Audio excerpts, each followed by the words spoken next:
اللہ رب العزت دیکھتا ہے، سنتا ہے، وہ یہ طاقت رکھتا ہے کہ جو چاہے کرے اور جب، جس وقت، جس کو جس چیز سے چاہے نواز دے۔ اس لیے اگر ہمارا یہ یقین ہے کہ ہمارا رب ایسا ہی ہے تو اس چیز سے ہمارے اندر دعا کا جذبہ اور زیادہ پیدا ہوگا۔ جتنا جتنا انسان کو اللہ سبحانہ تعالیٰ کی معرفت حاصل ہوتی چلی جاتی ہے تو فطری طور پر، قدرتی طور پر اس کے اندر یہ جذبہ پیدا ہوتا جاتا ہے کہ وہ اپنی ہر ضرورت کے لیے، چھوٹی ضرورت کے لیے بھی اور بڑی ضرورت کے لیے بھی اپنے اسی رب کو پکارے اور اس سے دنیا اور آخرت کی سعادتیں اور بھلائیاں مانگ لے۔ وہ اسی کو اپنا کارساز بنا لے، اسی کو اپنا مددگار سمجھے۔ اس لیے دعا کرتے رہنا چاہیے۔ دعا کا نہ کوئی خاص وقت مقرر ہے کہ اس وقت کا آپ انتظار کریں تو دعا کر سکتے ہیں، نہیں، آپ ہر وقت دعا کر سکتے ہیں۔ اور نہ ہی اس کے لیے کوئی خاص قسم کا عمل کرنے کی ضرورت ہے کہ وہ عمل کریں گے تو ہی دعا کر سکتے ہیں، نہیں۔ اور نہ ہی اس کے لیے کسی زبان کی پابندی ہے کہ صرف آپ عربی میں ہی دعا کر سکتے ہیں۔ آپ اردو میں، اپنی مدر ٹنگ میں، کسی بھی زبان میں آپ دعا کر سکتے ہیں۔ وہ دعا اللہ تعالیٰ تک پہنچتی ہے، وہ دعا کو سنتا ہے اور اپنی حکمت کے مطابق اس کی قبولیت کا فیصلہ کرتا ہے کہ کیا بندے کو یہی چیز دے دی جائے جو وہ مانگ رہا ہے، یا اس سے بہتر کوئی چیز دی جائے، یا پھر اس سے کوئی بلا ٹالی جائے، یا اس کے لیے آخرت میں ذخیرہ کر لیا جائے، کیونکہ اس کے باقی اعمال اتنے نہیں ہیں کہ جن کی بنا پر یہ وہاں نجات پا سکے گا، تو اسے دنیا میں اس کی من پسند چیزیں دینے کی بجائے اس کے لیے آخرت میں اعمال کا ذخیرہ کر دیا جائے تاکہ اس کی آخرت میں نجات ہو سکے۔ لہذا ہم سب کو دعا کرتے رہنا چاہیے۔ دعا عظیم عبادت، شرف والی عبادت، وہ عبادت جس کو اللہ تعالیٰ پسند کرتا ہے، وہ عبادت کہ جسے چھوڑ دیا جائے تو اللہ تعالیٰ ناراض ہوتا ہے۔ دعا توحید کی بنیاد ہے، یہ ہمیں اپنے رب سے قریب کر دیتی ہے، اس سے ہماری مشکلات آسان ہوتی ہیں، تکلیفیں دور ہوتی ہیں، ہمیں برکتیں حاصل ہوتی ہیں۔ لہذا جو مشکلات سے نکلنا چاہتا ہے وہ دعا کو اپنے لیے لازم کر لے، کیونکہ اللہ تعالیٰ ہی پریشانیوں کو دور کرتا ہے۔ امن یجیب المضطر اذا دعاہ ویکشف السوء، بھلا کون ہے جو لاچار کی فریاد رسی کرتا ہے جب وہ اسے پکارتا ہے اور اس کی تکلیف کو دور کر دیتا ہے۔ تو جو شخص بھی مشکلات سے، پریشانیوں سے نجات چاہتا ہے اس کے لیے ضروری ہے کہ وہ دعا کو لازم کر لے، کیونکہ اللہ تعالیٰ ہی پریشانیاں دور کرتا ہے۔ اللہ تعالیٰ کے علاوہ کوئی نہیں جو پریشانی دور کر سکے۔ وقتی طور پر کوئی آپ کو دلاسا دے دے گا، کوئی آپ کی ہمت افزائی کر دے گا، کوئی آپ کا دکھ بانٹ دے گا، لیکن آپ کی مشکل صرف اور صرف اللہ تعالیٰ ہی حل کر سکتا ہے۔ وَإِن يَمْسَسْكَ اللَّهُ بِضُرٍّ فَلَا كَاشِفَ لَهُ إِلَّا هُوَ وَإِن يَمْسَسْكَ بِخَيْرٍ فَهُوَ عَلَى كُلِّ شَيْءٍ قَدِيرٌ، اگر اللہ تجھے کوئی تکلیف پہنچائے تو اس کے سوا اسے کوئی دور کرنے والا نہیں، اور اگر وہ تجھے کوئی بھلائی پہنچائے تو وہ ہر چیز پر پوری طرح قادر ہے۔ ہم دیکھتے ہیں کہ عام طور پر لوگ مشکل وقت میں اللہ تعالیٰ کے سوا سب کو بھول جاتے ہیں۔ آخر میں انسان صرف اللہ ہی کو یاد کرتا ہے، اور یہ صرف مسلمان کے ساتھ ہی نہیں، نان مسلمز کے ساتھ، شرک کرنے والوں کے ساتھ، الحاد کا رستہ اختیار کرنے والوں کے ساتھ بھی یہی معاملہ ہے۔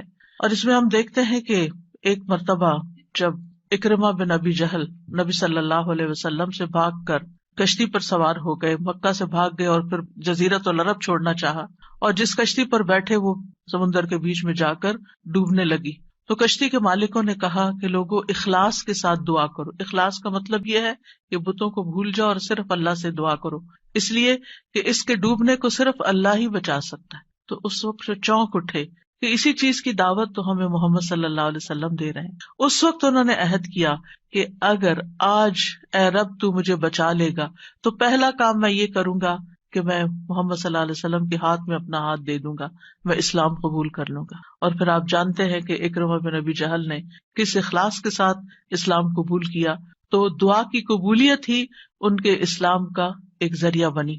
اور دعا کرنے کی 3 صورتیں ہیں۔ ایک تو یہ کہ اللہ تعالیٰ کی توحید بیان کرنا، جس میں انسان کہتا ہے یا اللہ لا الہ الا اللہ لا الہ الا انت سبحانک انی کنت من الظالمین، یہ دعا کا ایک طریقہ ہے۔ یہاں آپ صرف اللہ تعالیٰ کی توحید بیان کر رہے ہیں، اپنی کوتاہیوں کا اعتراف کر رہے ہیں۔ پھر اسی طرح آپ کہتے ہیں ربنا، اے ہمارے رب، یہاں بھی آپ اپنے رب کو رب کہہ کے پکار رہے ہیں، گویا اللہ تعالیٰ کی تعریف کر رہے ہیں. اور پھر دوسرا طریقہ یہ ہے کہ اللہ تعالیٰ سے انسان صرف بخشش کا سوال کرتا رہے اور رحمت کا سوال کرتا رہے، جیسے استغفر اللہ استغفر اللہ استغفر اللہ. کیونکہ اگر آپ کی بخشش ہو گئی تو آپ کے راستے میں جتنی بھی مشکلات ہیں وہ خود بخود حل ہونا شروع ہو جائیں گی. یعنی آپ کو اس وقت کہنے کی ضرورت نہیں ہوگی کہ یار اب مجھے یہ چاہیے، مجھے وہ چاہیے. آپ صرف یہ کہتے ہیں کہ اللہ وہ گناہ جو میرے اور تیرے بیچ میں حائل ہو گئے ہیں، جو تیری رحمت تک مجھے پہنچنے نہیں دے رہے، یا رب تو ان کو دور کر دے، تو مجھے معاف کر دے. اور یہ چیز انسان کی مشکلات دور کرنے کا ذریعہ بن جاتی ہے اور اس کی حاجات پوری ہونے کا ذریعہ بن جاتی ہے، جو بھی اس کی زندگی میں کوئی حاجت اور ضرورت ہوتی ہے.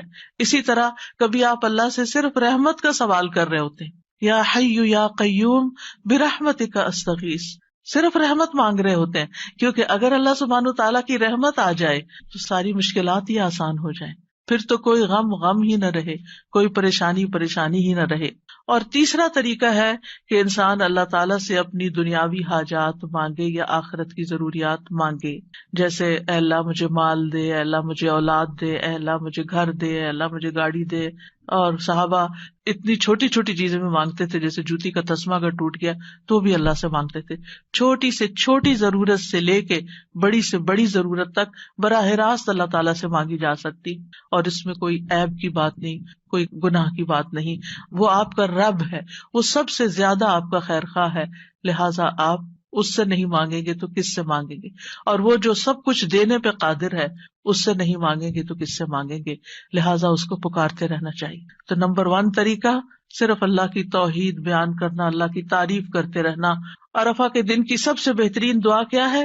لا الہ الا اللہ وحدہ لا شریک لہ لہ الملک ولہ الحمد وہو علی کل شیء قدیر. اس میں کیا مانگا آپ نے؟ کچھ بھی نہیں.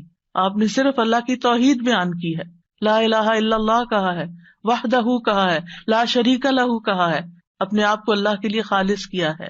یہ دعا ہے. اور پھر دوسرا یہ کہ استغفار اور رحمت کی دعا. اور تیسرا کوئی بھی ضرورت جو ہو کسی بھی زبان میں، کسی بھی چیز کی، روحانی، جذباتی، مادی، دنیا کی، آخرت کی، کوئی بھی چیز وہ مانگتے چلے جائیں.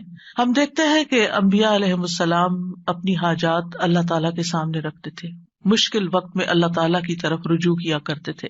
کانوا اذا فزعوا الى الصلاۃ، یہ حدیث ہے مسند احمد کی، کہ انبیاء پر جب بھی کوئی پریشانی آتی تو وہ نماز کی طرف متوجہ ہو جاتے تھے، نماز پڑھنے لگتے تھے. اور کل ہم نے پڑھا تھا کہ دعا کی 2 بڑی قسمیں ہیں، دعائے عبادت اور دعائے مسئلہ.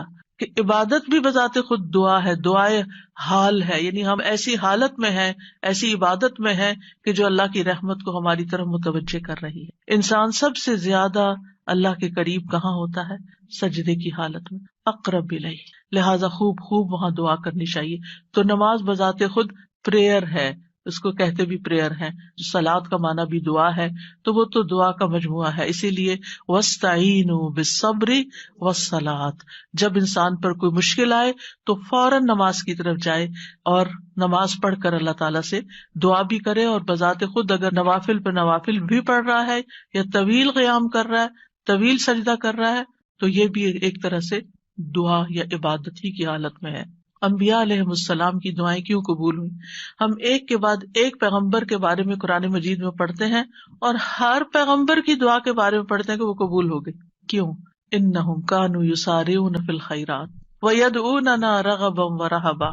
2 کام تھے ان کے. ایک تو یہ کہ وہ نیکی کے کاموں میں بہت جلدی کرتے تھے، یسارعون فی الخیرات. تو دعاؤں کی قبولیت کے لیے کیا ہے؟ نیکیوں میں جلدی کریں، نیکیوں میں دوڑ لگائیں، نیکیوں میں آگے بڑھیں. وَيَدْعُونَنَا رَغَبًا وَرَهَبًا، اور وہ ہمیں پکارتے تھے رغبت کے ساتھ بھی اور رہبت کے ساتھ بھی، امید کے ساتھ بھی اور خوف کے ساتھ بھی. تو انسان کو اپنے رب کو امید اور خوف دونوں طریقوں سے پکارنا چاہیے. تو ہم دیکھتے ہیں کہ آدم علیہ السلام پر جب پریشانی آئی، شیطان کے کہنے میں وہ آ گئے اور پھر انہوں نے دعا کی، ربنا ظلمنا انفسنا وَإِن لَّمْ تَغْفِرْ لَنَا وَتَرْحَمْنَا لَنَكُونَنَّ مِنَ الْخَاسِرِينَ، کہ اے ہمارے رب، ہم نے اپنی جانوں پر ظلم کیا، اگر تو نے ہمیں نہ بخشا، ہم پر رحم نہ کیا تو ضرور ہم خسارہ پانے والوں میں سے ہو جائیں گے۔ تو کیا ہوا؟ اللہ تعالیٰ نے دعا قبول کی، فَتَلَقَّى آدَمُ مِن رَّبِّهِ كَلِمَاتٍ فَتَابَ عَلَيْهِ إِنَّهُ هُوَ التَّوَّابُ الرَّحِيمُ۔ اللہ سبحانہ وتعالیٰ نے آدم علیہ السلام کی توبہ قبول کر لی۔ نوح علیہ السلام کی قوم نے ان کے ساتھ بہت برا سلوک کیا۔ کذبت قبلہم قوم نوح فکذبوا عبدنا وقالوا مجنون وازدجر فدعا ربہ انی مغلوب فانتصر۔ ان سے پہلے قوم نوح نے بھی جھٹلایا تھا، بس انہوں نے ہمارے بندے کو جھٹلا دیا اور کہنے لگے یہ مجنون ہے، اور وہ بری طرح جھڑک دیا گیا۔ یعنی قوم کے اوباش قسم کے لوگ ان کے ساتھ ڈانٹ ڈپٹ بھی کرتے تھے، اور بعض روایات میں آتا ہے کہ انہوں نے ان کو اتنا مارا کہ بے ہوش کر دیا۔ تو انہوں نے اپنے رب کو پکارا، انی مغلوب، رب میں مغلوب ہو گیا ہوں، میرا ان پہ کوئی بس نہیں چلتا، میں ان کے ساتھ ہر طریقہ آزما چکا ہوں، یہ نہیں مانتے، بس تو میری مدد کر۔ کیا ہوا؟ اللہ تعالیٰ فرماتے وَنُوحًا إِذْ نَادَى مِن قَبْلُ فَاسْتَجَبْنَا لَهُ فَنَجَّيْنَاهُ وَأَهْلَهُ مِنَ الْكَرْبِ الْعَظِيمِ۔ اور نوح کو بھی جب اس نے اس سے پہلے پکارا تو ہم نے اس کی دعا قبول کر لی، پھر اسے اور اس کے گھر والوں کو بہت بڑی گھبراہٹ سے بچا لیا۔ وَلَقَدْ نَادَانَا نُوحٌ فَلَنِعْمَ الْمُجِيبُونَ، اور بلا شبہ یقیناً نوح نے ہمیں پکارا تو یقیناً ہم بہت اچھے قبول کرنے والے ہیں۔ اللہ تعالیٰ نے ان کی دعا قبول کر لی اور پوری قوم کو ڈبو دیا سوائے ایمان والوں کے، اور اپنے بندے کا بدلہ لے لیا۔ یونس علیہ السلام کی مثال ہمارے سامنے ہے کہ جب اپنی قوم سے ناراض ہو کر، غضبناک ہو کر چلے گئے تھے، چلتے چلتے سمندر تک، سمندر سے کشتی میں، کشتی سے مچھلی کے پیٹ میں، اور مچھلی چلی گئی سمندر کی تہہ میں، اندھیروں پر اندھیرے۔ فنادا فی الظلمات اللہ الہ الا انت سبحانک انی کنت من الظالمین۔ تو اس نے اندھیروں میں پکارا، تیرے سوا کوئی معبود نہیں، تو پاک ہے، یقیناً میں ظلم کرنے والوں میں سے ہوں۔ تو ہم نے اس کی دعا قبول کر لی اور اسے غم سے نجات دے دی، اور اسی طرح ہم ایمان والوں کو نجات دیتے ہیں، اوروں کو بھی دیں گے۔ ان ساری مثالوں میں ہمارے لیے سبق ہے، ہمارے حالات کتنے بھی تنگ ہوں، ہم کتنی بھی پریشانی میں ہوں، لیکن پیغمبروں سے زیادہ پریشانی ہم پر نہیں آئی۔ بعض جگہوں پر آتا ہے کہ آدم علیہ السلام 300 سال تک یہ دعا کرتے رہے، روتے رہے کہ مجھ سے غلطی ہوئی ہے۔ بالآخر رب نے ان کو کلمات سکھائے اور پھر دعا انہوں نے مانگی اور ان کی نجات ہوئی۔ بعض اوقات آزمائشیں لمبی ہو جاتی ہیں، لیکن ہمیشہ یقین رکھیے کہ رب سنتا ہے، وہ ضرور سنے گا، وہ کبھی بھی مجھے محروم نہیں کرے گا۔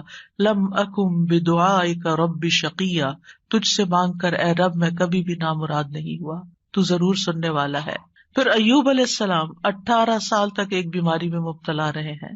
وَأَيُّوبَ إِذْ نَادَى رَبَّهُ أَنِّي مَسَّنِيَ الضُّرُّ وَأَنْتَ أَرْحَمُ الرَّاحِمِينَ فَاسْتَجَبْنَا لَهُ فَكَشَفْنَا مَا بِهِ مِنْ ضُرٍّ وَآتَيْنَاهُ أَهْلَهُ وَمِثْلَهُمْ مَعَهُمْ رَحْمَةً مِّنْ عِنْدِنَا وَذِكْرَىٰ لِلْعَابِدِينَ۔ اور ایوب جب اس نے اپنے رب کو پکارا کہ بے شک مجھے تکلیف پہنچی ہے اور تو رحم کرنے والوں میں سب سے زیادہ رحم کرنے والا ہے، تو ہم نے اس کی دعا قبول کر لی، بس اسے جو تکلیف تھی دور کر دی، اور اس کے گھر والے اور ان کے ساتھ اتنے ہی اور عطا کر دیے اپنے پاس سے رحمت کے طور پر۔ ان لوگوں کے لیے یاد دہانی ہے یہ جو عبادت کرنے والے ہیں۔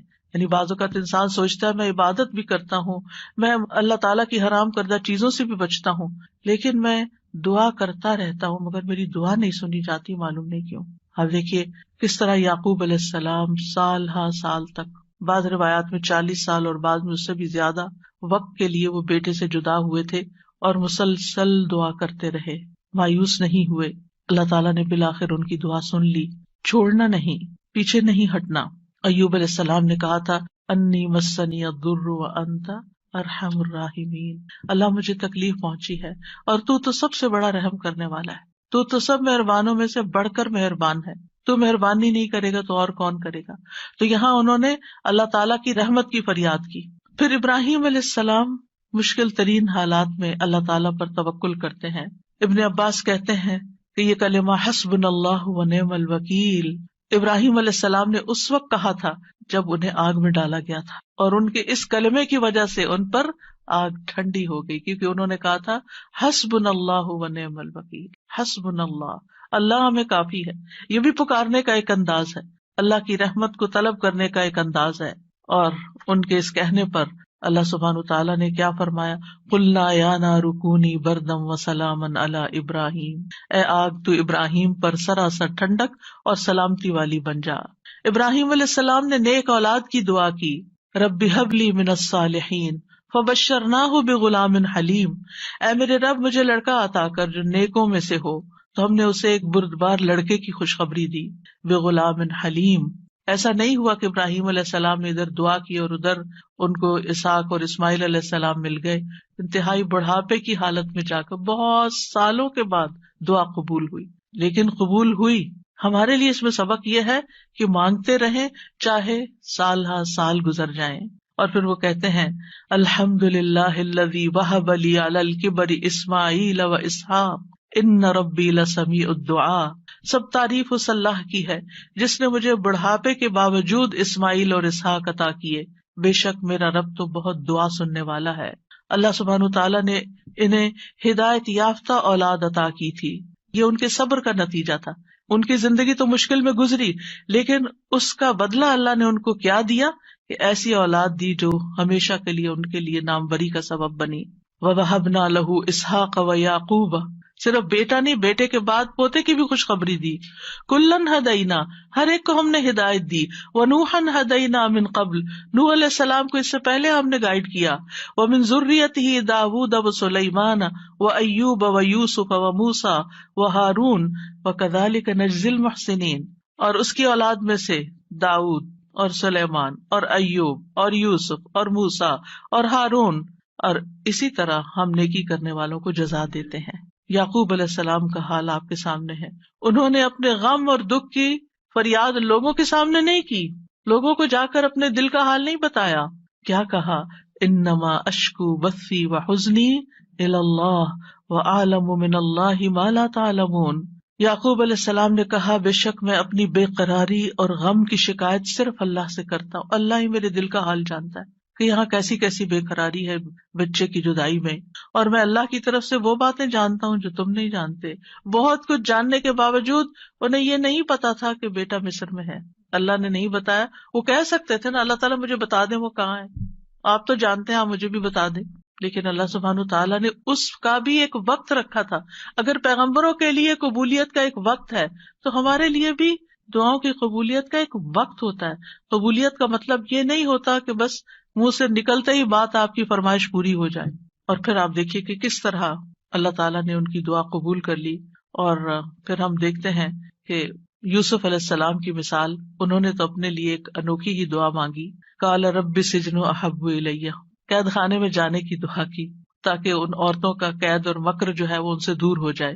فاستجاب له ربه فصرف عنه کیدہن، رب نے اس کی دعا قبول کر لی اور ان عورتوں کا مکر فریب حضرت یوسف سے ہٹا دیا.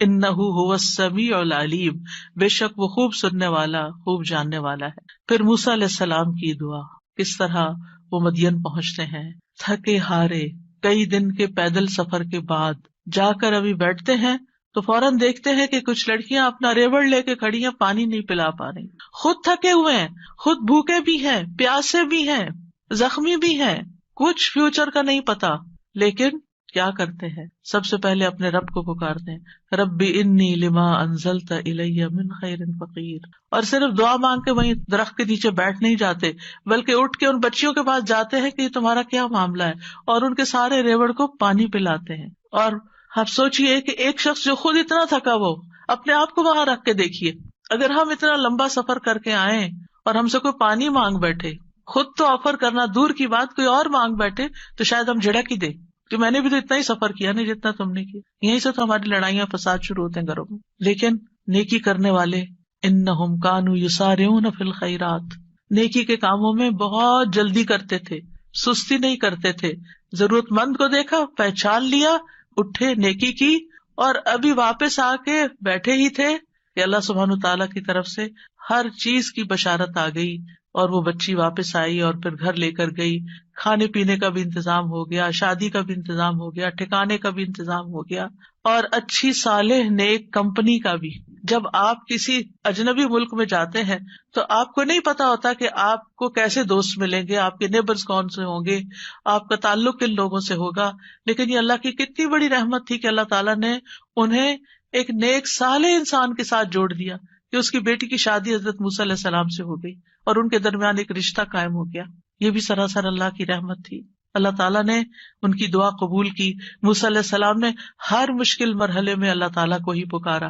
فرعون کے دربار میں جانے لگتے ہیں تو کیا پڑھتے ہیں؟ رب اشرح لی صدری ویسر لی امری واحلل عقدۃ من لسانی یفقہوا قولی واجعل لی وزیرا من اہلی ہارون اخی. رب اشرح لی کے علاوہ کہ جو کام کرنے جا رہا ہوں یا اللہ اس کے لیے میرا دل کھول دے، میرا کام آسان کر دے، میری زبان کی گرہ کھول دے، یعنی میرے بولنے میں سلاست ہو جائے اور اس طرح کی کمیونیکیشن ہو کہ لوگ میری بات سمجھ جائیں، ان کو میری بات سمجھ آ جائے تاکہ وہ مقصد پورا ہو جائے، اور میرے گھر والوں میں سے ایک میرا مددگار بنا دے. اللہ تعالیٰ نے ہارون علیہ السلام کو نبی بنا کر ان کا مددگار بنا دیا. زکریا علیہ السلام کی مثال، مایوس نہیں ہے، سال ہر سال تک اولاد کی دعا کرتے، انتہائی بڑھاپے میں بھی. وَزَكَرِيَّا إِذْ نَادَىٰ رَبَّهُ رَبِّ لَا تَذَرْنِي فَرْدًا وَأَنْتَ خَيْرُ الْوَارِثِينَ. اور زکریا کو جب اس نے اپنے رب کو پکارا، اے میرے رب مجھے اکیلا نہ چھوڑ اور تو سب وارثوں سے بہتر ہے، تو ہم نے اس کی دعا قبول کر لی. فَاسْتَجَبْنَا لَهُ وَوَهَبْنَا لَهُ يَحْيَىٰ، اور ہم نے اس کو یحییٰ عطا کیا. وَأَصْلَحْنَا لَهُ زَوْجَهُ، اور اس کی بیوی کو اس کے لیے درست کر دیا. یعنی بعض اوقات ہم سوچتے ہیں کہ انفرٹیلٹی کا پرابلم ہے، بچہ ہو ہی نہیں سکتا. اللہ تعالیٰ سب کچھ کر سکتا ہے، اللہ تعالیٰ وہ بھی ٹھیک کر سکتا ہے، کیونکہ ان اللہ علی کل شیء قدیر، اللہ تعالیٰ ہر چیز پر قدرت رکھتا ہے. اس لیے مایوسی کس بات کی؟ اللہ کے بندے کبھی بھی مایوس نہیں ہوتے. ہاں، مانگنے سے کبھی نہیں تھکتے، مانگتے رہتے ہیں کہ اللہ تعالیٰ سبب کے ساتھ بھی دیتا ہے اور بغیر سبب کے بھی دیتا ہے، اس کے لیے کیا مشکل ہے. پھر نبی صلی اللہ علیہ وسلم کس طرح دعا کرتے ہیں؟ استستغیثون ربکم فاستجاب لکم انی ممدکم بألف من الملائکۃ مردفین. جب تم اپنے رب سے مدد مانگ رہے تھے تو اس نے تمہاری دعا قبول کر لی کہ بے شک میں 1000 فرشتوں کے ساتھ تمہاری مدد کرنے والا ہوں جو ایک دوسرے کے پیچھے آنے والے ہیں. کس طرح نبی صلی اللہ علیہ وسلم بدر کے میدان میں فریادیں کر رہے تھے، اپنے رب کو پکار رہے تھے. دیر اینڈ دن خوشخبری آ گئی کہ فرشتوں سے مدد کی جائے گی. انبیاء علیہ السلام کے علاوہ ہم دیکھتے ہیں کہ دیگر افراد بھی جنہوں نے اللہ تعالیٰ سے دعا کی، اللہ سبحانہ تعالیٰ نے ان کی دعا سن لی. سورۃ المؤمن میں جو مرد مومن ہے، جو فرعون کے دربار میں سے ہی ایک شخص اٹھتا ہے اور پھر وہ لوگوں کو نصیحت کرتا ہے اور کیا کہتا ہے؟ فَسَتَذْكُرُونَ مَا أَقُولُ لَكُمْ وَأُفَوِّضُ أَمْرِي إِلَى اللَّهِ إِنَّ اللَّهَ بَصِيرٌ بِالْعِبَادِ. فرعون کے دربار میں ایک شخص کا اٹھ کر لوگوں کو سمجھانا، فرعون کو سمجھانا، خوب خوب نصیحتیں کرنا، کھلم کھلا موسیٰ علیہ السلام پر ایمان لانا، یہ بہت بڑی بغاوت تھی اور بہت بڑا نقصان ہو سکتا تھا. لیکن اس مرد مومن نے کیا کہا؟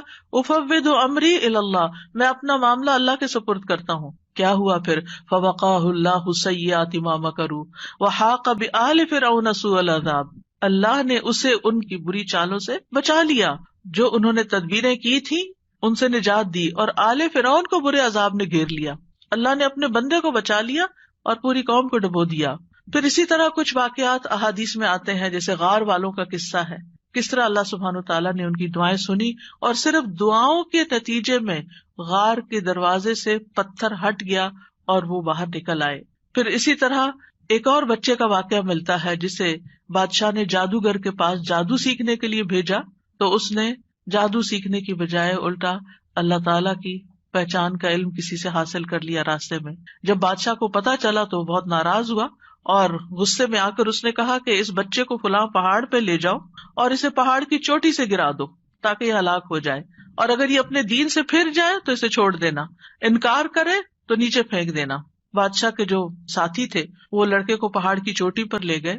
اس لڑکے نے ایک دعا مانگی، اللہم اکفنیہم بما شئت، اللہم اکفنیہم بما شئت، اے اللہ جس طرح تو چاہے تو مجھے ان کے مقابلے میں کافی ہو جا، ان کے مقابلے میں تو میرا ساتھ دے. تو کہتے ہیں پہاڑ پر ایسا زلزلہ آیا کہ جس سے اس کے سارے ساتھی جو لے کے گئے تھے وہ سارے گر گئے، وہ سب الٹے گرے اور وہ لڑکا چلتا ہوا بادشاہ کی طرف دوبارہ آ گیا. بادشاہ نے اس لڑکے سے پوچھا تیرے ساتھیوں کا کیا ہوا؟ لڑکے نے کہا اللہ مجھے ان سے کافی ہو گیا. بادشاہ نے پھر اس لڑکے کو اپنے ساتھیوں کے اور لوگوں کے حوالے کر کے کہا کہ اسے ایک چھوٹی سی کشتی میں بٹھاؤ اور سمندر کے بیچ میں جا کے کشتی الٹ دو، اس کو وہاں پھینک دو، اگر یہ اپنے دین سے پھر جائے تو چھوڑ دینا، انکار کرے پھینک کے آ جانا۔ بادشاہ کے ساتھی اس لڑکے کو لے کر گئے تو لڑکے نے پھر یہی دعا کی، اللہم اکفنیہم بما شئت، اے اللہ تو جس طرح چاہے مجھے ان سے کافی ہو جا۔ پھر وہ کشتی بادشاہ کے ساتھیوں سمیت الٹ گئی، سب غرق ہو گئے اور وہ لڑکا چلتا ہوا واپس بادشاہ کے پاس آ گیا۔ بادشاہ نے اس لڑکے سے کہا، تیرے ساتھیوں کا کیا ہوا؟ کہنے لگا، اللہ مجھے ان کے مقابلے کے لیے کافی ہو گیا۔ اور واقعی اللہ ہی کافی ہوتا ہے دشمن سے نبٹنے کے لیے۔ انسان کے اپنے پاس زور نہیں ہوتا، طاقت نہیں ہوتی، ہم کمزور ہوتے ہیں، لیکن اگر اللہ کی مدد آ جائے تو انسان ہر طرح کی مشکلات پہ قابو پا سکتا ہے۔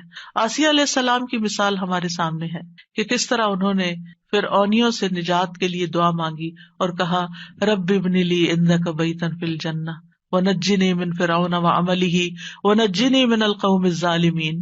اے میرے رب، میرے لیے اپنے پاس جنت میں ایک گھر بنا دے اور مجھے فرعون سے اور اس کے عمل سے نجات دے اور مجھے ظالم قوم سے نجات دے۔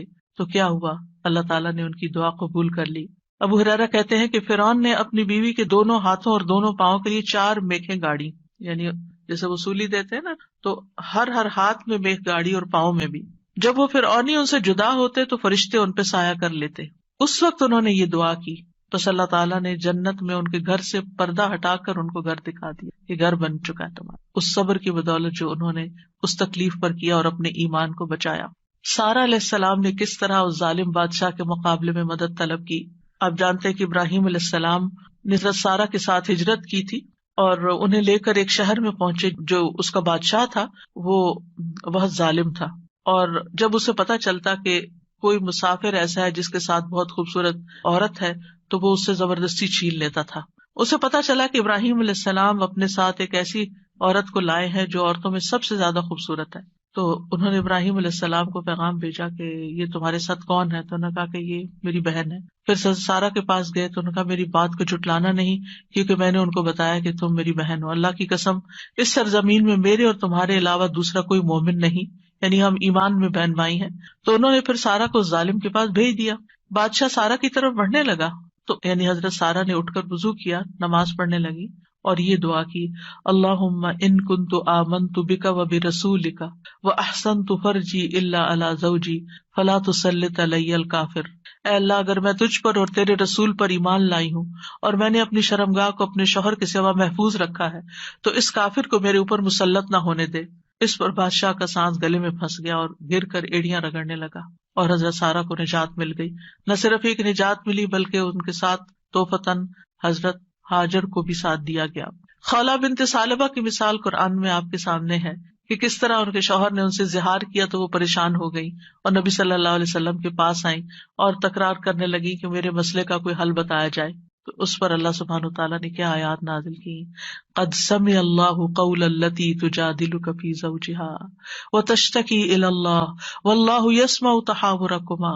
اللہ نے سن لی اس عورت کی بات جو تم سے اپنے شوہر کی شکایت کر رہی تھی اور اپنے خاوند کے بارے میں جھگڑ رہی تھی اور اللہ کی طرف شکایت کر رہی تھی، اور اللہ تم دونوں کی بات سن رہا تھا۔ تو اللہ سبحانہ وتعالیٰ نے اس عورت کی بات سن لی کا مطلب کیا ہے؟ دعا قبول کر لی، مسئلے کا حل مل گیا۔ اسی طرح سلف صالحین جو ہیں وہ بھی اللہ کو پکارتے ہیں۔ امت کے جو نیک لوگ ہیں ان میں سب سے پہلے صحابہ کرام ہیں، وہ سب سے بڑھ کر اللہ تعالیٰ کو جاننے والے تھے، اللہ تعالیٰ کی معرفت رکھتے تھے، وہ اللہ کے رسول کو جاننے والے تھے، وہ دین میں سب سے زیادہ بصیرت رکھتے تھے اور سب سے زیادہ دعا کرنے کے ادب آداب سے واقف تھے کہ کیسے دعا کی جاتی ہے۔ ہم دیکھتے ہیں کہ عمر بن خطاب رضی اللہ عنہ دعا کے ذریعے اپنے دشمن کے خلاف فتح طلب کرتے تھے، اور یہ دعا ان کے لشکروں میں سے عظیم لشکر تھا۔ کہتے ہیں نا کہ اللہ تعالیٰ کے لشکر ہیں، جیسے سکینت بھی اللہ کے لشکروں میں سے ایک لشکر ہے، تو وہ دعا کو بھی اللہ کا ایک لشکر سمجھتے تھے۔ وہ اپنے ساتھیوں سے کہا کرتے تھے، تم کثرت تعداد کی بنیاد پر فتح نہیں دیے جاتے بلکہ تمہاری مدد آسمان سے کی جاتی ہے، اللہ تمہاری مدد کرتا ہے، یعنی تمہاری دعائیں سنتا ہے۔ اسی طرح عبداللہ بن زبیر کے بارے میں آتا ہے، وہ کہتے ہیں کہ جمل کی جنگ کے موقع پر جب زبیر رضی اللہ عنہ کھڑے ہوئے تو مجھے بلایا، میں ان کے پہلو میں جا کر کھڑا ہو گیا، بیٹے ہیں ان کے۔ انہوں نے کہا، بیٹا آج کی لڑائی میں ظالم مارا جائے گا یا مظلوم؟ میں سمجھتا ہوں کہ آج میں مظلوم قتل کیا جاؤں گا، اور مجھے سب سے بڑی فکر اپنے قرضوں کی ہے. کیا تمہیں بھی کچھ اندازہ ہے کہ قرض ادا کرنے کے بعد ہمارا کچھ مال بچ سکے گا؟ پھر انہوں نے کہا بیٹے ہمارا مال فروخت کر کے اس سے قرض ادا کر دینا. کہنے لگے بیٹا اگر قرض ادا کرنے سے عاجز ہو جاؤ تو میرے مولا سے اس میں مدد چاہنا، کام نہ ہو تو اللہ سے مدد چاہنا. عبداللہ نے بیان کیا کہ اللہ کی قسم، ان کے بیٹے کہتے ہیں اللہ کی قسم میں ان کی بات اس وقت نہ سمجھ سکا. میں نے پوچھا اے میرے بابا من مولا کا، آپ کا مولا کون ہے؟ قال اللہ، کہنے لگے اللہ. عبداللہ کہتے ہیں اللہ کی قسم قرض ادا کرنے میں جب بھی دشواری پیش آئی میں نے اسی طرح دعا کی یا مولا زبیر، ہے زبیر کے مولا، اقضی عنہ دینہ، آپ ان کی طرف سے قرض ادا کر دیجیے، اس کا بندوبست کر دیجیے. اور ادائیگی کی کوئی نہ کوئی صورت پیدا ہو جاتی، دعا قبول ہو جاتی. سفیان ثوری کہا کرتے تھے اے وہ ذات جس کو اپنے تمام بندوں میں سے وہ انسان سب سے زیادہ محبوب ہے جو اس سے مانگے تو کثرت سے مانگے، یعنی اللہ تعالیٰ کو وہ شخص زیادہ پیارا ہے جو زیادہ دعائیں کرتا ہے. اے وہ ذات جس کو اپنے تمام بندوں میں سے وہ انسان سب سے زیادہ ناپسند ہے جو اس سے نہیں مانگتا، کیونکہ جو انسان دعا نہیں کرتا اللہ تعالیٰ اس سے ناراض ہوتا ہے. اور تیرے سوا کوئی بھی ایسا نہیں ہے اے میرے رب. کیا مطلب؟ کوئی بھی اور ایسا نہیں. اگر کسی سے بھی انسان ایک سے زیادہ دفعہ کچھ مانگ لے تو وہ ناراض ہو جاتا ہے، اور نہ مانگے تو خوش رہتے ہیں. ایون ماں باپ بھی آپ دیکھیں، اگر بچے ایک دفعہ کچھ مانگے تو کہ اچھا بیٹا لے لو، پھر دوسری دفعہ پھر مانگے تو ایک دن آتا ہے کہ ماں باپ بھی کہتے کہ تم کب تک مانگتے رہو گے، اپنا بندوبست خود کرو. لیکن اللہ سبحانہ تعالیٰ کبھی ایسا نہیں کہتے کہ کب تک تم مجھ سے دعائیں کرتے رہو گے. وہ پسند کرتے ہیں کہ بندہ دعا کرتا رہے.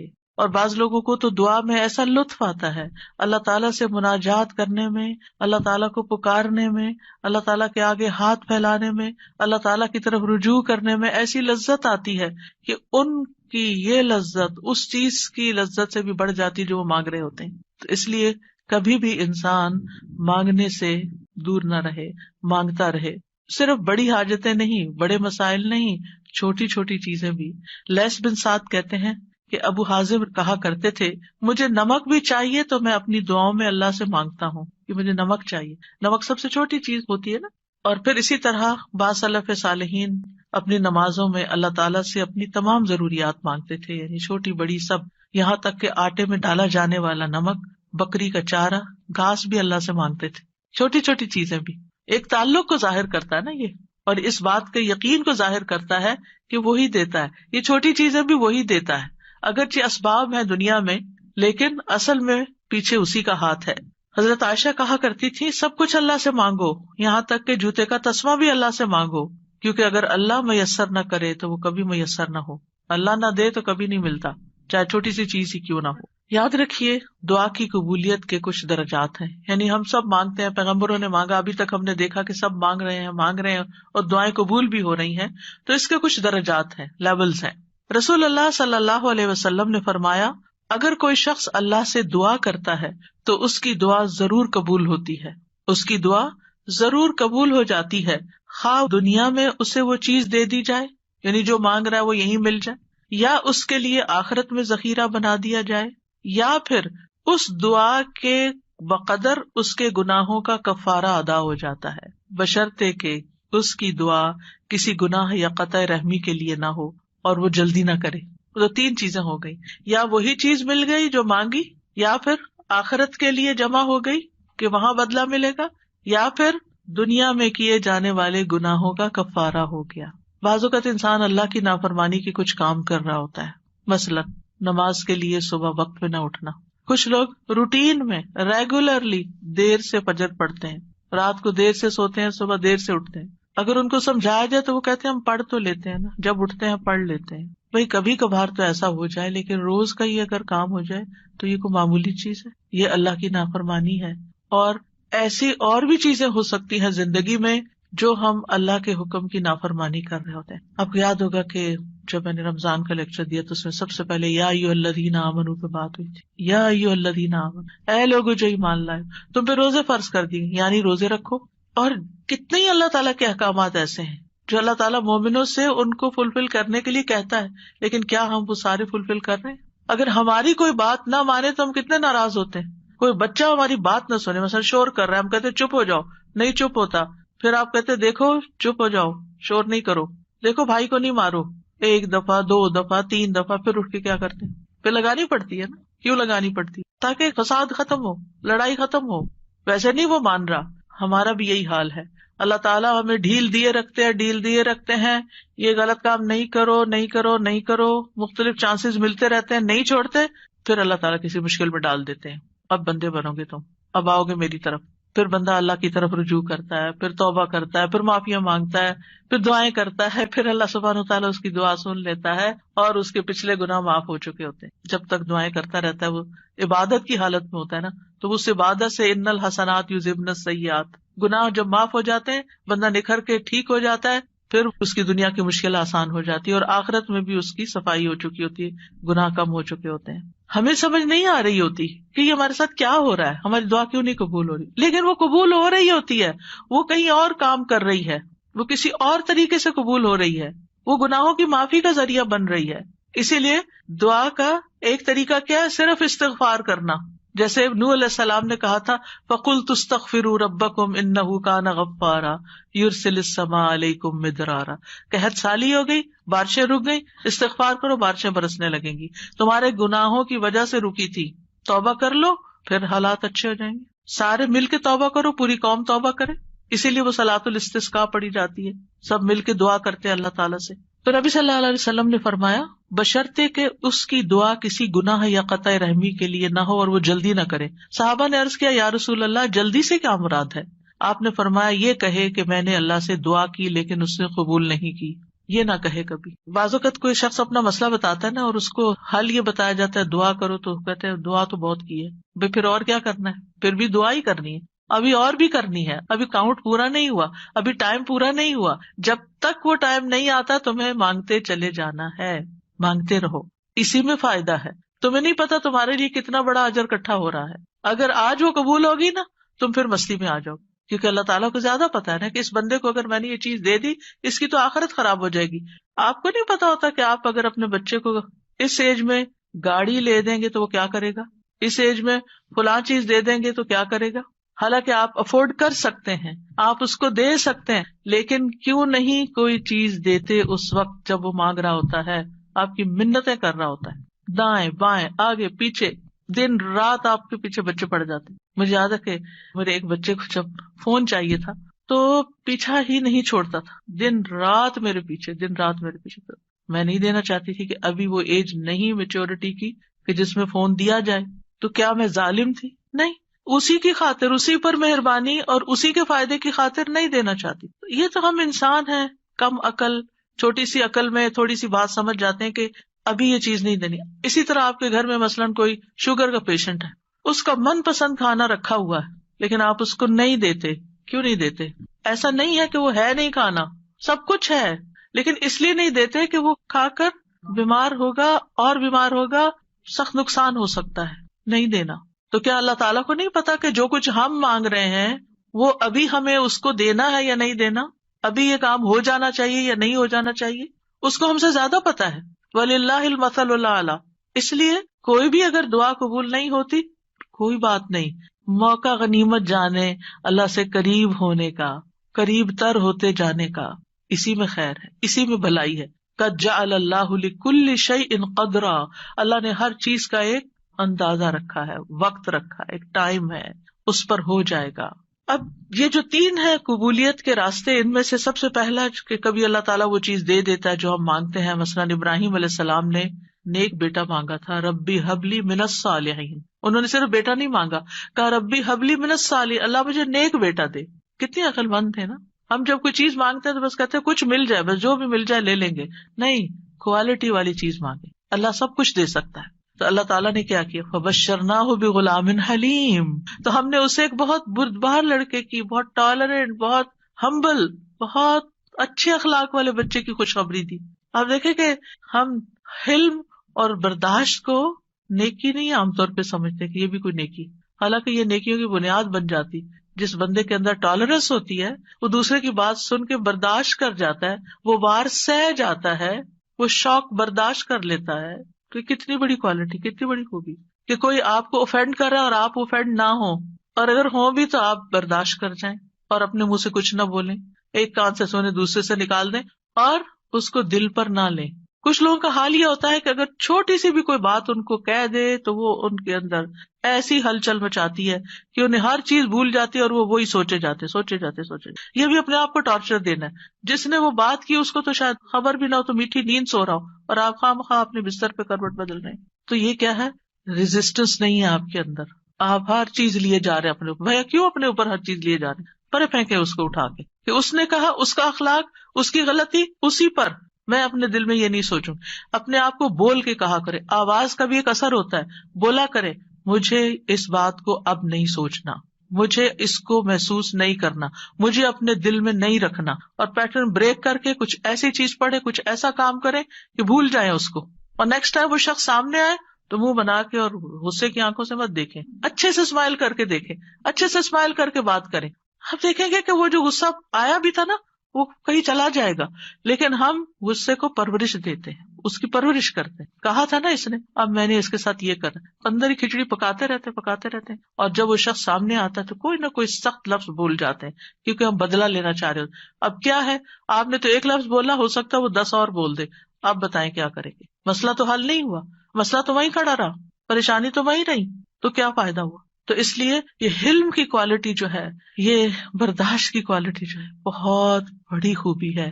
اور آپ دیکھیے کہ اگر آپ کے بچے کے اندر یہ ہے نا تو آپ بڑی خوش قسمت پیرنٹ ہیں کہ آپ اس کو ڈانٹ رہے ہیں، آپ اس کو سنا رہے ہیں اور وہ آگے سے آپ کو جواب نہیں دیتا.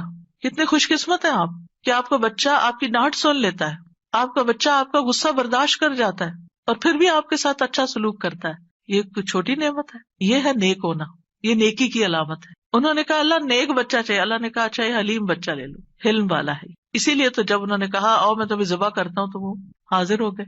ٹھیک ہے ذبح بھی کر لیں.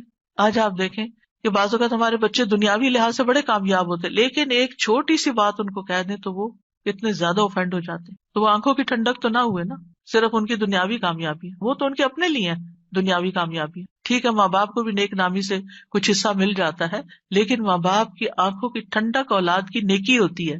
یہ جو ہم کہتے ہیں نا ربنا ہب لنا من ازواجنا وذریاتنا قرۃ اعین، تو ایک ایمان والے کے لیے آنکھوں کی ٹھنڈک اس میں ہوتی ہے کہ بچہ خیر اور بھلائی کے کتنے کام کرتا ہے. بہرحال ان کی دعا قبول ہو گئی. کبھی ایسا بھی ہوتا ہے کہ مانگی ہوئی چیز سے اللہ تعالیٰ زیادہ بہتر چیز آپ کو دے دیتا ہے. آپ کچھ اور مانگ رہے تھے، آپ کو مانگنا نہیں آ رہا تھا، اللہ تعالیٰ کو آپ پر پیار آیا، آپ نے چھوٹا مانگا، اللہ نے اس سے بڑھ کر آپ کو دے دیا. کئی دفعہ ہم کہتے ہیں نا کہ میں نے تو کبھی یہ سوچا بھی نہیں تھا، میں نے اتنا نہیں مانگا تھا. میرے ایک رشتے دار ہیں، اللہ نے ان کو بہت دیا، تو کبھی میری بات ہوتی ہے ان سے تو کہتے ہیں کہ میں نے اتنا نہیں مانگا تھا اور اللہ تعالیٰ دیتا ہی چلا جا رہا ہے. تو ایسا بھی ہوتا ہے کہ بعض اوقات آپ والدین کے بڑے ہی فرما بردار ہوتے ہیں، ان کے دکھ درد کے ساتھی ہوتے ہیں اور اللہ سبحانہ تعالیٰ آپ کو صلہ رحمی کا ویسے بھی وعدہ ہے کہ جو رشتے جوڑے گا، جو ماں باپ کے ساتھ احسان کا برتاؤ کرے گا، رشتے جوڑے گا، تعلقات اچھے رکھے گا، اللہ تعالیٰ اس کی عمر اور رزق میں برکت عطا فرمائے گا. یہ رزق کے دروازوں میں سے ایک دروازہ ہے کہ تھوڑا بھی ہے تب بھی احسان کا معاملہ کرو، رشتے داروں کے ساتھ اپنے تعلقات ریلیشن شپ اچھے رکھو. تو اللہ سبحانہ تعالیٰ کبھی کبھی ہم کچھ مانگتے ہیں، اللہ تعالیٰ میں اس سے بھی بہتر عطا کرتا ہے. آپ دیکھیں عمران کی بیوی نے کیا کہا تھا، ربی انی نذرت لک ما فی بطنی محررا، اللہ میں نے تیرے لیے اس کی نظر مانی ہے جو میرے پیٹ میں ہے وہ آزاد ہوگا، فتقبل منی، آپ مجھ سے قبول کر لیں، انک انت السمیع العلیم، آپ سننے والے ہیں، سب کچھ جاننے والے ہیں. اور اب کیا ہوا، بیٹی پیدا ہو گئی. انہوں نے سمجھا کہ بیٹی کوئی اچھی چیز نہیں، بیٹا چاہیے تھا، خیال ان کا یہ تھا. واللہ اعلم بما وضعت ولیس الذکر کالانثی، اللہ تعالیٰ نے کیا فرمایا کہ لڑکا لڑکی کی طرح نہیں ہوتا. یہاں جو کام بیٹی کرے گی وہ بیٹا نہیں کر سکتا. اور پھر حضرت مریم سے کیسی خیر دنیا میں جاری ہوئی. اللہ نے ان کو کس طرح چنا، ایمان والی عورتوں کی سردار ہیں وہ. کبھی اللہ تعالیٰ مانگی ہوئی چیز جیسی کوئی تکلیف دور کر دیتا ہے. آپ کچھ مانگ رہے ہوتے ہیں اور ادھر سے تکلیف آ رہی ہوتی ہے، اللہ تعالیٰ اس مانگنے کی وجہ سے اس تکلیف کو پیچھے ہٹا دیتے ہیں. ہم کہتے ہیں ہماری دعا قبول نہیں، کتنی غلط بات کرتے ہیں، استغفر اللہ. ہم کہتے ہیں میری دعا قبول نہیں، بھائی ہو چکی ہے، اللہ نے فرمایا ہے نا اجیب دعوت الداعی اذا دعانی، میں قبول کرتا ہوں. کیسے کہتے ہو نہیں قبول ہوتی؟ ہوئی ہے، تمہیں نہیں پتا کس شکل میں ہوئی ہے. تم چھوٹی چیز مانگ رہے تھے، میں تمہیں بہتر دینے والا ہوں. تم کچھ مانگ رہے تھے، میں تم سے مصیبت دور کر رہا ہوں. اگر وہ مصیبت دور نہ کرو تو یہ تمہاری مانگی ہوئی چیز مل بھی جائے تو تم فائدہ نہیں اٹھا سکتے اس سے۔ نبی صلی اللہ علیہ وسلم نے فرمایا جو مسلمان کوئی ایسی دعا کرے جس میں گناہ یا قطع رحمی کا کوئی پہلو نہ ہو تو اللہ اسے تین میں سے کوئی ایک چیز ضرور عطا فرماتے ہیں، یا تو فوراً ہی اس کی دعا قبول کر لی جاتی، یا آخرت کے لیے ذخیرہ کر لی جاتی، یا اس سے اس جیسی کوئی تکلیف دور کر دی جاتی۔ صحابہ نے عرض کیا اس طرح تو پھر ہم بہت کثرت کریں گے؟ آپ نے فرمایا اللہ اس سے بھی زیادہ کثرت والا ہے، یعنی آپ بہت مانگو گے تو اللہ تعالیٰ اس سے بھی زیادہ دے سکتا ہے، تمہارے مانگنے سے بھی زیادہ دے سکتا ہے۔ کبھی گناہوں کا کفارہ بن جاتی ہے، حدیث میں آتا ہے وَإِمَّا أَن يُكَفَّرَ عَنْهُ مِن ذُنُوبِهِ بِقَدْرِ مَا دَعَا، یا پھر اس دعا کی وجہ سے اس کے گناہوں کا کفارہ ادا ہو جاتا ہے، ایکسپیشن ہو جاتی ہے۔ یعنی بعض اوقات ہماری نماز میں کوئی کمی رہ جاتی ہے، بعض اوقات روزے میں رہ جاتی ہے، زکوٰۃ میں رہ جاتی ہے، کئی چیزیں ہیں جو ہمارے فرائض ہیں ہم ادا کر رہے ہوتے ہیں لیکن کہیں نہ کوئی کمی ہوتی ہے اور اس کا ہمیں پتہ ہی نہیں چلتا، کبھی وضو میں کوئی کمی رہ جاتی، تو ان چیزوں کا پھر کفارہ تو کرنا ہے نا، تو پھر یہ دعائیں جو ہیں یہ اس کبھی کوتاہی کا بھی کفارہ کرتی۔ پھر یاد رکھیے کہ جو لوگ مایوس ہوتے ہیں اور اللہ سے مانگتے نہیں، مانگنا چھوڑ دیتے ہیں، تو اللہ تعالیٰ نے ایسے لوگوں کی مذمت بیان کی۔ اگر وقتی طور پر وہ نہیں مل رہا جو آپ کے دل میں اٹکا ہوا ہے کہ یہی ملنا چاہیے، اور پھر آپ کو نہیں ملتا اور آپ دعا مانگنا چھوڑ دیتے ہیں، تو یہ طریقہ درست نہیں۔ وقال ربکم ادعونی استجب لکم، تمہارا رب فرماتا ہے مجھ سے دعا کرو میں تمہاری دعا قبول کروں گا۔ ان الذین یستکبرون عن عبادتی، بے شک جو لوگ میری عبادت سے تکبر کرتے ہیں، سیدخلون جہنم داخرین، وہ جہنم میں ضرور ذلیل و خوار ہو کے داخل ہوں گے۔ دعا روک دینا یہ سوچ کر قبول نہیں ہوتی تو فائدہ نہیں مانگنے کا، یہ کیا ہے؟ دراصل اللہ سے مایوس ہونا، نا امید ہونا اور اللہ سے ناراض ہونا، تبھی تو آپ اس کو چھوڑ رہے ہیں، پھر آپ کہاں جائیں گے؟ تو اللہ تعالیٰ کو یہ چیز سخت ناپسند ہے۔ امام شوکانی رحمہ اللہ اس آیت کے بارے میں کہتے ہیں یہ آیت کریمہ اس بات پر دلالت کرتی ہے کہ دعا عبادت کا حصہ ہے، پس اللہ سبحانہ تعالیٰ نے اپنے بندوں کو حکم دیا ہے کہ وہ اس سے دعا مانگیں، یعنی دعا مانگنے کا حکم اللہ تعالیٰ نے دیا ہے۔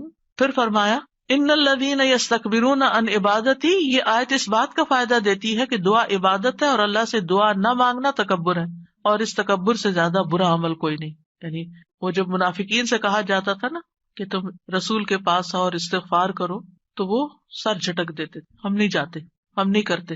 آج بھی آپ دیکھیں کہ بعض اوقات کسی کو نیکی کی کوئی بات کہی جاتی کہ یہ صدقہ کر لو، یہ نیکی کر لو، تو وہ سر جھٹک کے چلے جاتے، اور نہیں تمہارے پاس کچھ کہنے کو، ہر وقت یہی نصیحت ہے۔ تو انسان کی اس میں سب سے زیادہ محرومی ہے کہ انسان دعا چھوڑ دے، اس ہستی سے مانگنا چھوڑ دے جو اس کا خالق ہے، اس کا مالک ہے، اس کا رازق ہے، اس کو زندگی دینے والا ہے، اس کی موت بھی اس کے ہاتھ میں ہے، ثواب اور سزا دینے والا ہے۔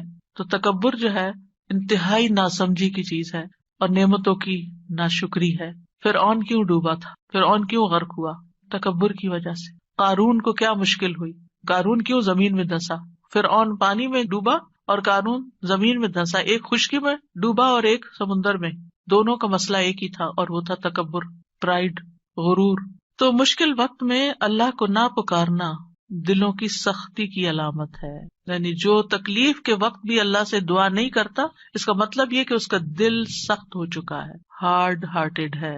سورۃ الانعام میں اللہ تعالیٰ فرماتے ہیں فَلَوْلَا إِذْ جَاءَهُمْ بَأْسُنَا تَضَرَّعُوا، پھر جب ہمارا عذاب ان پر آیا تو انہوں نے عاجزی کیوں نہیں کی، دعائیں کیوں نہیں کی کہ اللہ اس عذاب کو ٹال دے؟ وَلَكِنْ قَسَتْ قُلُوبُهُمْ، لیکن ان کے دل سخت ہو گئے تھے۔ وَزَيَّنَ لَهُمُ الشَّيْطَانُ مَا كَانُوا يَعْمَلُونَ، اور شیطان نے ان کے لیے وہ سب خوشنما بنا دیا تھا جو وہ کیا کرتے تھے، ان کے اپنے عمل جو کہ obviously اللہ تعالیٰ کی ناراضگی کے تھے وہ انہیں بڑے اچھے لگتے تھے اور سمجھتے تھے ہم بالکل ٹھیک کر رہے ہیں، ہم ٹھیک جا رہے ہیں۔ انسانوں میں سب سے زیادہ عبادت گزار کون تھا؟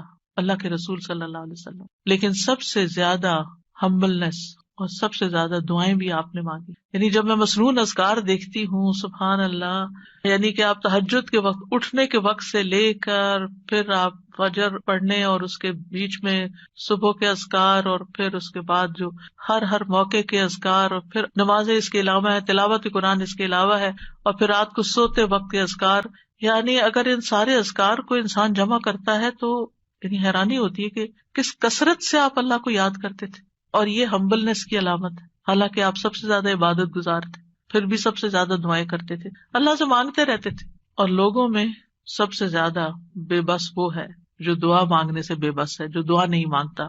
یاد رکھیے اللہ تعالیٰ سے مایوس ہونا کبیرہ گناہ ہے. ابن عباس کہتے ہیں ایک آدمی نے کہا اے اللہ کے رسول کبیرہ گناہ کون کون سے ہیں، بڑے بڑے گناہ کون سے ہیں؟